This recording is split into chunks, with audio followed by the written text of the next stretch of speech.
The conference room at the Wolf's Lair in East Prussia hummed with the tension that always preceded major strategic decisions as Adolf Hitler stood before the massive map of the Soviet Union, his finger tracing the planned routes of army groups north, center, and south for the invasion he had designated Operation Barbarossa.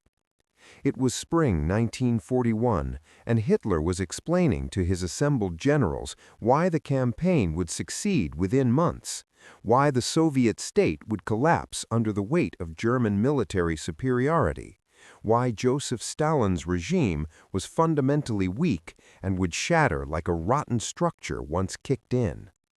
The confidence in Hitler's voice, the certainty with which he dismissed warnings about Soviet industrial capacity and population reserves, the casual way he waved away concerns about distance and logistics, all of this reflected a fundamental misjudgment of Stalin, the Soviet system, and the nature of the war Germany was about to begin, one that would prove more catastrophic than any other miscalculation in Hitler's career of strategic errors.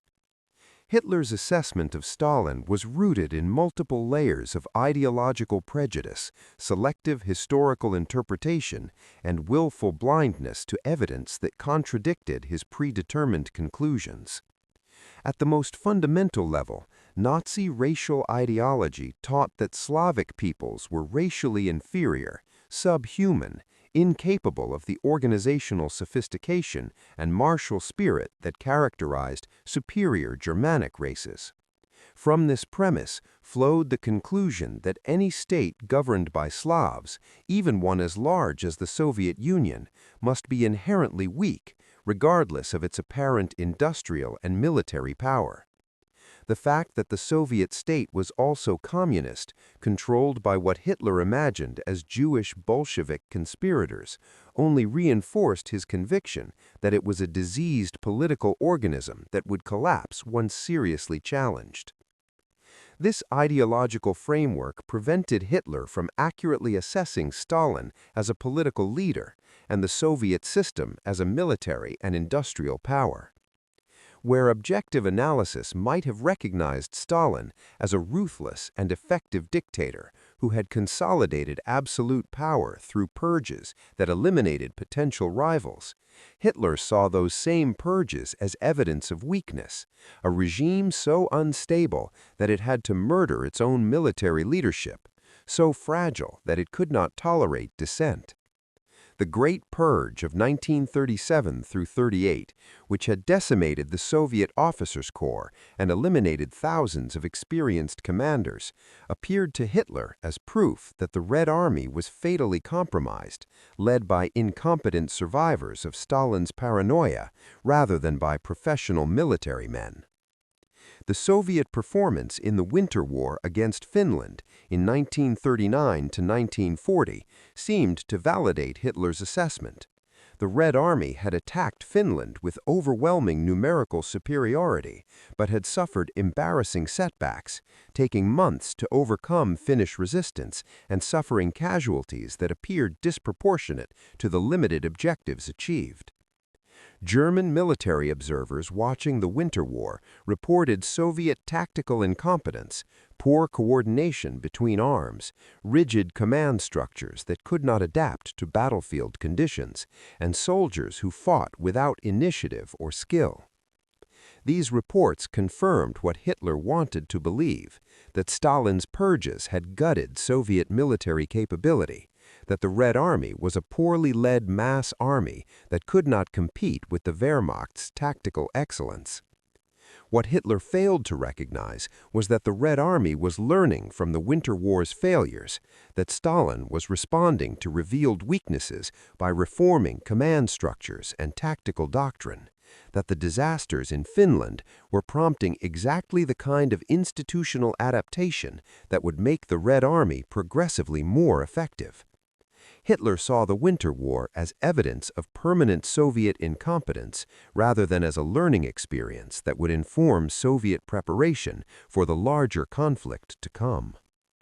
Hitler's historical framework also distorted his assessment of Soviet staying power. He remembered the First World War, when Tsarist Russia had collapsed under the combined pressures of military defeat and internal revolution, withdrawing from the war despite the Western allies continuing to fight. This historical precedent suggested to Hitler that Russia was fundamentally fragile, that Tsarist states could not withstand sustained military pressure, that internal political weakness would assert itself once the Red Army began suffering defeats. What he failed to account for was that the Bolshevik Revolution had created a fundamentally different type of state than Tsarist Russia, that Stalin's totalitarian control was more absolute than the Tsar's had been, that the Soviet system possessed mechanisms for mobilization and coercion that could sustain war effort despite catastrophic losses. The Nazi-Soviet Non-Aggression Pact of 1939, which Hitler had signed cynically as a temporary measure to avoid a two-front war while he dealt with France and Britain, also shaped his misjudgment of Stalin. Hitler interpreted Stalin's willingness to make the pact as evidence of Soviet weakness, as Stalin buying time because he knew the Soviet Union could not fight Germany successfully. The territorial gains the pact gave the Soviet Union, eastern Poland, the Baltic states, parts of Romania, appeared to Hitler as desperate attempts to build buffer zones because Stalin feared German military power. That Stalin might be using the pact for exactly the same cynical purposes that Hitler was, buying time to prepare for eventual conflict while securing strategic territory, did not occur to Hitler because it required crediting Stalin with strategic thinking comparable to his own. The intelligence reports Hitler received about Soviet military capabilities were filtered through these ideological preconceptions and were often simply wrong in their quantitative assessments. German intelligence dramatically underestimated Soviet industrial capacity, particularly the production of tanks and aircraft. They failed to identify the industrial relocations that had moved Soviet factories beyond the Urals, creating productive capacity that would be beyond German reach once war began. They underestimated Soviet population reserves and the system's ability to mobilize millions of men for military service, despite the terrible casualties the Red Army would suffer. More fundamentally, German intelligence failed to grasp the nature of Soviet totalitarianism as a war-making system. They understood that the Soviet state was repressive, that it controlled its population through terror, that it demanded absolute obedience, but they interpreted this repression as weakness rather than recognizing it as a form of state power that could be harnessed for total war. The Soviet system's ability to compel sacrifice, to relocate entire industries, to sustain casualties that would have broken democratic societies, to maintain combat operations despite logistical conditions that would have paralyzed Western armies, all of this stemmed from the totalitarian character that Hitler simultaneously despised and underestimated. Hitler's personal relationship with Stalin, such as it was, consisted entirely of communications through diplomatic channels and propaganda, with no direct meetings or conversations. This lack of personal interaction meant Hitler's image of Stalin was constructed entirely from ideology, intelligence reports, and imagination, rather than from any direct assessment of the Soviet leader's capabilities and character.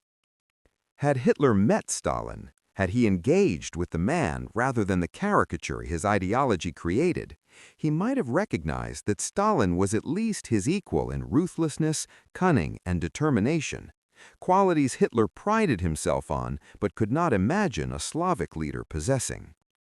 The actual Joseph Stalin that Hitler failed to understand was a dictator who had transformed the Soviet Union through forced industrialization and collectivization, who had murdered millions of his own citizens in pursuit of political objectives, who had survived decades of revolutionary conspiracy and political intrigue by being more ruthless and paranoid than his opponents. Stalin was not a military genius. His interference in military operations often had disastrous consequences. But he was a political survivor of extraordinary capability, and a leader who could mobilize totalitarian state power for total war with efficiency that democratic states could not match. Stalin's response to the initial German invasion in June 1941 appeared at first to validate Hitler's predictions. The Soviet leader was reportedly shocked by the attack, despite numerous warnings, disappeared from public view for days, and the Red Army's initial performance was catastrophic. Entire Soviet armies were encircled and destroyed in the border battles. Hundreds of thousands of Soviet soldiers surrendered. German forces advanced hundreds of kilometers in weeks. Hitler's confidence seemed justified. The Soviet state was collapsing as predicted. The Red Army was being destroyed. Victory was merely a matter of weeks of continued advance. But what Hitler interpreted as collapse was actually the Red Army absorbing punishment that would have destroyed any other military force, while maintaining organizational coherence sufficient to continue fighting. Yes, entire armies were encircled, but the Soviet Union raised new armies. Yes, hundreds of thousands surrendered, but millions more remained in the field or were mobilized to replace losses. Yes, vast territories were occupied, but the Soviet state evacuated industries and continued producing weapons beyond German reach. The resistance at Smolensk in July 1941, where Soviet forces delayed the German advance for 2 months despite being outnumbered and outgunned, should have alerted Hitler that his predictions of easy victory were wrong. The failure to capture Moscow before winter, despite the Wehrmacht reaching the city's suburbs, demonstrated that Soviet resistance was not collapsing as expected.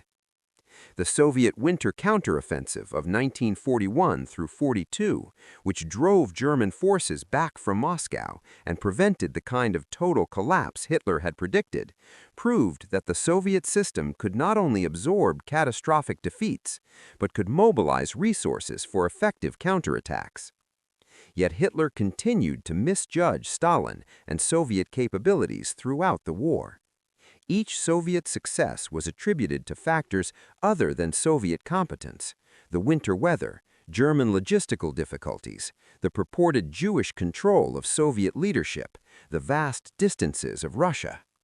Hitler could not admit that Soviet forces were learning to fight effectively, that Soviet commanders were developing operational capabilities that rivaled or exceeded German equivalents, that the Soviet system was proving more resilient in total war than the Nazi state. Stalin's greatest strength, which Hitler never understood, was his absolute ruthlessness combined with enough strategic flexibility to learn from mistakes and adjust policies when necessary. Stalin made catastrophic errors: his refusal to believe invasion warnings in 1941, his insistence on disastrous offensives in 1942, his interference in military operations throughout the war. But Stalin also corrected errors when they failed, delegated authority to competent commanders when he recognized his own limitations, and maintained political control while allowing military professionals to develop the tactics and operations that would eventually destroy the Wehrmacht. Hitler's rigidity contrasted starkly with Stalin's brutal flexibility. Hitler could not admit error, could not delegate authority without constant interference, could not adjust strategy when facts contradicted his ideology. As the war progressed, this difference became more pronounced. Stalin increasingly deferred to commanders like Zhukov, Vasilevsky, and Rokossovsky, allowing them to plan and execute operations while he focused on maintaining political control and managing the overall war effort. Hitler increasingly micromanaged tactical details while his strategic vision remained locked in the assumptions of 1941, that Soviet resistance was temporary, that one more offensive would break them, that will and determination could overcome material realities. The Soviet industrial achievement during the war represented another dimension of Hitler's misjudgment. Stalin had overseen the brutal forced industrialization of the 1930s, creating productive capacity that could be converted to war production. When German forces advanced in 1941, Stalin ordered the evacuation of over 1,500 industrial enterprises from threatened territories, relocating entire factories along with their workers to sites beyond the Urals. This logistical achievement, accomplished while fighting desperate defensive battles, demonstrated organizational capability that Hitler had insisted Slavic peoples could not possess. The evacuated industries, combined with factories that had never been threatened, produced weapons in quantities that exceeded German production in many categories. Soviet tank production surpassed German production throughout the war. Soviet artillery production was astronomical. The Red Army's ability to conduct bombardments that exceeded anything the Wehrmacht could deliver stemmed from industrial capacity that Hitler had dismissed as impossible. Soviet aircraft production, while sometimes qualitatively inferior to German equivalents, exceeded German production quantitatively in ways that progressively tilted air superiority toward the Soviets. Hitler's response to evidence of Soviet industrial capacity was to dismiss it as lies or attribute it to captured German equipment and American Lend-Lease. He could not acknowledge that Stalin had created an industrial base capable of sustaining total war, because doing so would mean admitting that his racial theories were wrong, that Slavic peoples under communist organization could achieve what he insisted only Germanic peoples could accomplish. The political dimension of Stalin's leadership also exceeded Hitler's understanding. Stalin maintained absolute control over the Soviet state throughout the war, despite military disasters that in democratic countries would have toppled governments. There were no serious challenges to his authority, no attempted coups, no political movements seeking to remove him and negotiate peace with Germany. The totalitarian control mechanisms Stalin had built through the 1930s functioned effectively in wartime, mobilizing the population for total war while suppressing dissent with a thoroughness that even Nazi Germany did not match. Hitler had predicted that Soviet political structure would collapse under military pressure, that the multinational character of the Soviet Union would assert itself with various ethnic groups seeking independence from Russian domination. Instead, the Soviet state proved remarkably cohesive, with various nationalities fighting in the Red Army, despite having suffered under Stalin's peacetime policies. The political solidarity was maintained partly through coercion. NKVD troops shot deserters and enforced discipline with brutal efficiency, but also through genuine resistance to Nazi invasion once Nazi occupation policies revealed their genocidal character. The Nazi treatment of occupied Soviet territories and captured Soviet soldiers represented one of history's great self-inflicted wounds, turning populations that might have welcomed liberation from Stalin into resistance fighters and partisans. Hitler's racial ideology demanded that Slavic populations be treated as subhuman, that Soviet prisoners of war be starved and worked to death, that occupied territories be exploited without regard for local populations. These policies, implemented with systematic brutality, ensured that Soviet citizens had every reason to support Stalin's regime as preferable to Nazi occupation. That resistance would be fierce, that partisan warfare would disrupt German rear areas. A more cynical and strategically flexible leader than Hitler might have attempted to exploit Soviet nationalities against each other, might have treated prisoners decently to encourage surrender, might have won over occupied populations through relatively benign administration. Stalin certainly feared such strategies. He knew the weaknesses of the Soviet system, the resentments various groups held against his regime, the potential for political fracture if Germans offered credible alternatives to Bolshevik rule. But Hitler's ideology made such strategies impossible, ensuring that the war in the East would be total war, with no quarter given, no possibility of political settlement, no option except fighting to complete destruction of one regime or the other. By 1943, when the strategic initiative had clearly passed to the Soviet Union, Hitler still could not accurately assess Stalin or Soviet capabilities.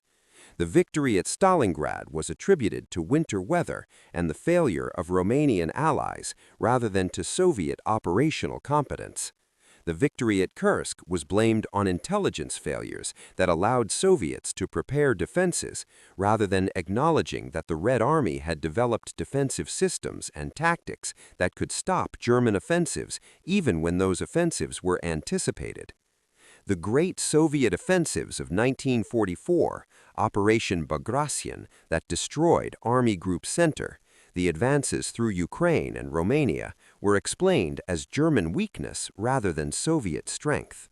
Stalin, meanwhile, demonstrated throughout the war that he understood Hitler better than Hitler understood him.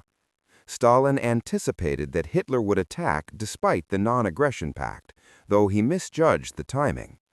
Stalin recognized that Hitler's ideology made him inflexible, that German operations would follow predictable patterns based on ideological imperatives rather than strategic calculation.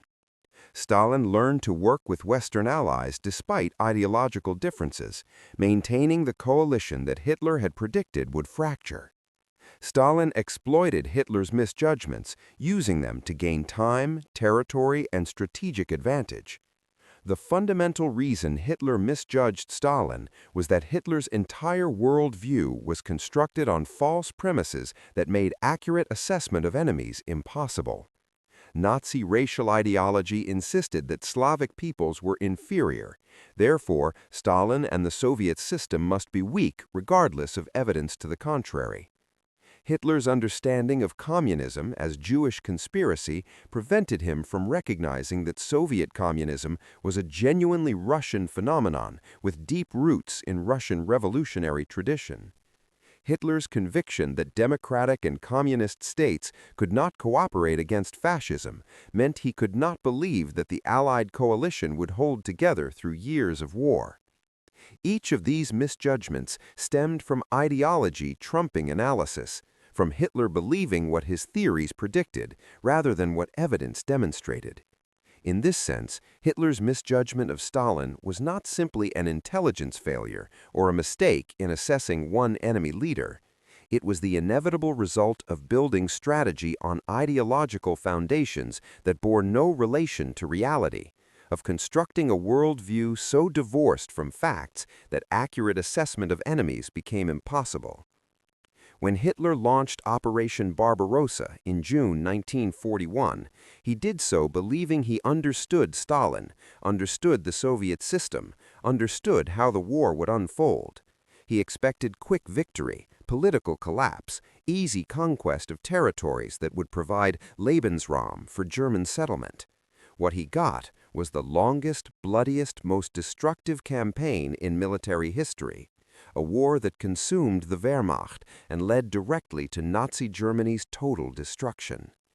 The Soviet Union that emerged victorious from the Great Patriotic War had suffered over 20 million dead, had seen vast territories devastated, had paid a price in blood and suffering that exceeded anything Hitler had imagined inflicting. But the Soviet state had survived, had grown stronger through the war, had defeated the Wehrmacht, and driven the Red Army all the way to Berlin. Stalin had proven more ruthless, more flexible, more strategically capable than Hitler, while mobilizing a totalitarian system that proved more effective in total war than Nazi Germany. Hitler's misjudgment of Stalin was thus complete and catastrophic. He had predicted weakness where there was strength, collapse where there was resilience, incompetence where there was learning and adaptation. He had dismissed Soviet industrial capacity, underestimated Soviet military potential, misunderstood Soviet political cohesion. Every assumption had been wrong, every prediction had failed, and the price of those misjudgments was paid in millions of German lives and the ultimate destruction of the Reich that Hitler had promised would last 1,000 years. In the end, Hitler died in his bunker while Stalin's armies conquered Berlin, the final proof that the Austrian corporal had fundamentally misjudged the Georgian revolutionary, that ideology blinded the Führer to realities that destroyed his vision of German racial supremacy dominating Europe. The misjudgment of Stalin was not Hitler's only error, but it was, perhaps, his most fatal, the mistake that ensured Nazi Germany's defeat and that demonstrated conclusively that building strategy on ideological fantasy rather than factual analysis leads inevitably to catastrophic failure.